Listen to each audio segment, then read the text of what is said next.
I am here. Nobody else is, but that's all right. All right. What are we doing today? We're doing a topic on TreasureDAO. So this was a lot more complicated than I thought it was going to be. Just kind of a quick overview what they're trying to do. We'll go over some notes I took right here. So basically, TreasureDAO, they're trying to be the marketplace for the metaverse. So they're building their own project right now, but they're trying to get other projects to join them, and then you'll be able to use the DAO to vote for projects. There's just a lot going on here. The white paper is pretty crazy. But yeah, let's just follow the notes because there's just so much going on here. Okay, so they have a marketplace and they're doing over $1 million in sales. 2.5% of that goes to the DAO. So that money just is sitting in the DAO, and of course, once this keeps going up, there's going to be more money in the DAO, which will attract bigger projects, that kind of thing.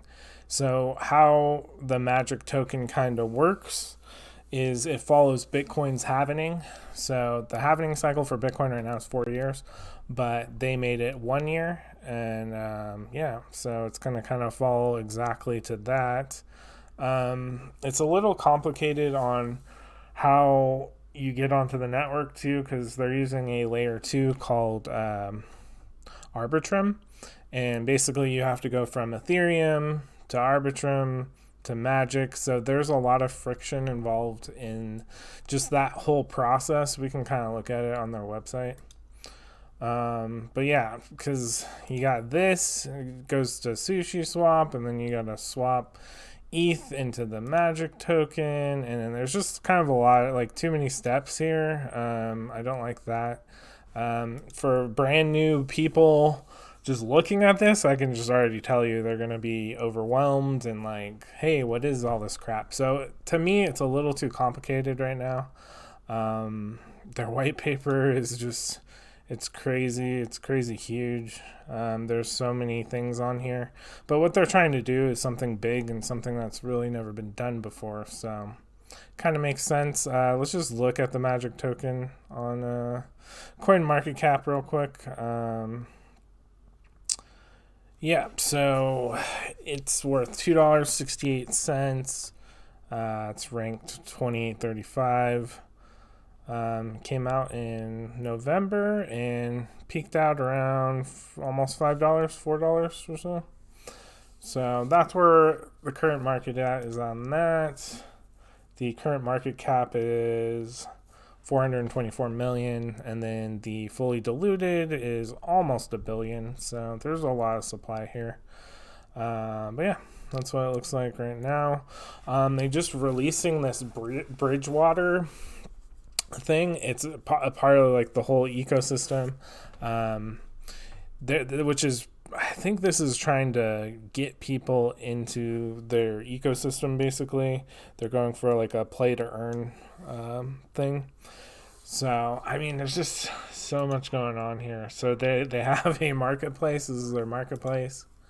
Right now, there's only a few projects on here. I think there's 10 or so or something. 1, 2, 3, 4, 5, 6, 7, 8, 9, 10. Yeah, there's 10 projects right now. But you can just go into the marketplace here and just look. Here's a car one, banana cars. But you can use Magic tokens to buy NFTs here.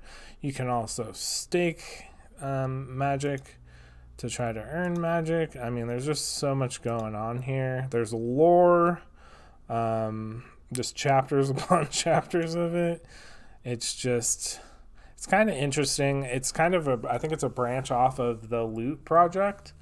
And so 40k followers on Twitter. It's just, I don't know, feels a little complicated to me.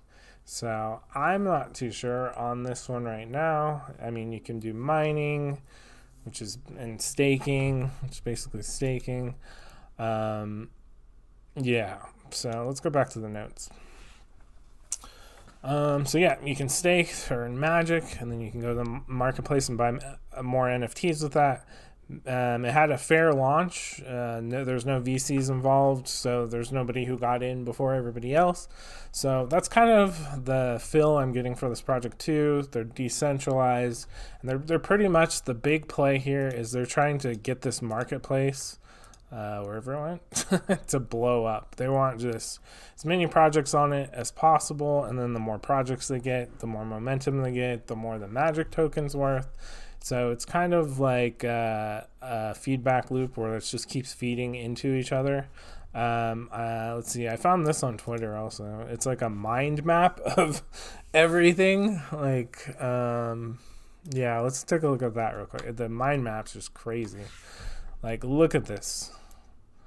Like, I prefer simple, but I mean, if this is the thing that takes off and everybody jumps on, I mean, obviously you probably should learn it, but just look at this thing. It looks daunting. There's mining, there's harvesters, collective mining, so I'm guessing, I mean, you can team up. There's crafting, so it's like, you know, kind of like a NFT video game type thing.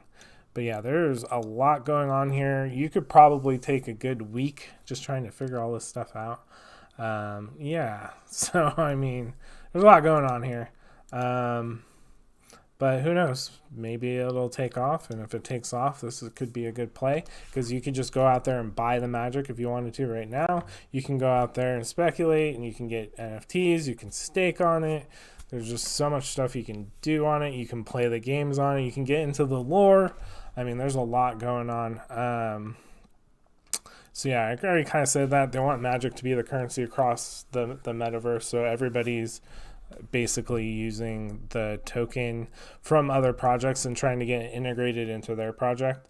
The magic token is the governance token, so you can use it to vote for which projects they want to partner with. So if a project gets selected as a partner, they get 50% of the magic emissions for the first 2 weeks of the launch. And then in exchange for that, they have to post their NFT only on the magic marketplace. And then they have to have a roadmap kind of showing how they're going to implement magic into their metaverse, basically. So it's a metaverse play. It's a token play. It's a gamification play. Like, honestly, it feels to me like they might be doing way too much and it might be too complicated, but this is something you might want to look into further. And I mean, you buy a little bit of magic, who knows? But yeah, I think it's something you can just dive right into and get lost in. So it is definitely not a simple, easy project by any means. I mean, they're trying to, let's read straight from their website. They want to bridge the growing network of metaverses. So combining multiple metaverses in an open and, is that composable? What? Composable approach to the convergence of NFTs, DeFi, and gaming. So they're trying to merge NFTs, DeFi, and gaming, cross ecosystems. I mean, this thing's complicated. If they can pull it off, I mean, this will be the first of its kind. It's gonna obviously have first mover advantage, that kind of thing. Might be something to check out. Like I said, it's kind of a spin-off of the Loot project, and that didn't work out pretty much. It just dove down, and I don't even know what the price of Loot is right now. But just because there wasn't too much structure in that project, so I think that one kind of died. But this one, obviously, it has a team behind it, and there's a lot going on here. Yeah, I mean, if you're interested in it, if it sounds like something you want to do more research on, I'd say go for it. I'm still kind of up in the air if I want to put all this time and effort to learn all about this project, but I mean, at least it looks like there's a solid amount of people. I mean, they need to get tokenomics right, because that could ruin the whole project. They got a lot going on here. I probably am going to jump on their Discord and do a little bit more researching on this, see if it's worth speculating on or getting into. But yeah, if you have any questions, throw them down in the comments. I mean, I have a lot of questions. They did do a town hall meeting today. I listened to a little bit of it, but I didn't understand probably 80% of whatever they were talking about, just because it's kind of complicated. You need to already kind of read the whole white paper. It's like 40 plus pages, and yeah. So yeah, if you're interested in this and you got time, I'd say jump on there here, check out the white paper. I put the links in the